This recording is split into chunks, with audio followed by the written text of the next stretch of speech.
৪৭তম বিসিএসের বিজ্ঞপ্তি যথাসময়ে। চাকরি প্রার্থীদের মানসিক দুশ্চিন্তা কমাতে প্রতি বছর একটি নির্দিষ্ট সময়ে বিসিএসের বিজ্ঞপ্তি প্রকাশের উদ্যোগ নেয় পাবলিক সার্ভিস কমিশন। সেই ধারাবাহিকতায় ৪৭তম বিসিএসের বিজ্ঞপ্তিও আগামী ৩০ নভেম্বর প্রকাশিত হবে। তবে এই বিসিএসের মাধ্যমে কত প্রার্থীকে নিয়োগ সুপারিশ করা হবে তা এখনও চূড়ান্ত হয়নি। ৪৭তম বিসিএসের বিজ্ঞপ্তি প্রকাশ নিয়ে একথা জানান সরকারি কর্ম কমিশনের পিএসসি চেয়ারম্যান সোহরার হোসাইন।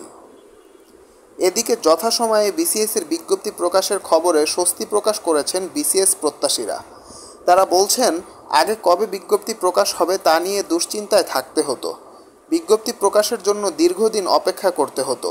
তবে গত কয়েক বছর ধরে বিজ্ঞপ্তি প্রকাশ করা নিয়ে কোনো উদ্বেগ বা দুশ্চিন্তা কাজ করে না। নির্দিষ্ট সময়ে বিজ্ঞপ্তি প্রকাশ হওয়ায় প্রস্তুতিতেও সহায়তা হয়।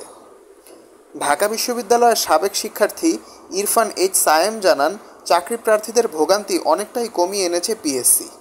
যথাসময়ে বিজ্ঞপ্তি প্রকাশ, দ্রুত পরীক্ষার ফল প্রকাশ থেকে শুরু করে শতভাগ স্বচ্ছতার সঙ্গে সব কাজ সম্পন্ন হওয়ায় চাকরি প্রার্থীদের কাছে আস্থার প্রতীকে পরিণত হয়েছে পিএসসি।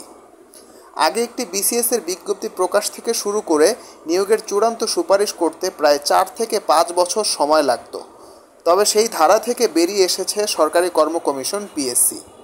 এখন একটি বিসিএসের চূড়ান্ত ফল প্রকাশে ২ থেকে ৩ বছর সময় লাগে। ধীরে ধীরে সেটিও কমে আসছে, যা চাকরি প্রার্থীদের জন্য স্বস্তির। নিয়োগ হচ্ছে স্বচ্ছ প্রক্রিয়ায়। বিসিএসের নিয়োগ প্রক্রিয়ায় স্বচ্ছতা আনতে বেশ কিছু যুগান্তকারী সিদ্ধান্ত নিয়েছে সরকারি কর্ম কমিশন। এর মধ্যে পাশাপাশি বসা বন্ধ করা, পরীক্ষার হলে প্রার্থীদেরকে কথা বলা বন্ধ করা অন্যতম।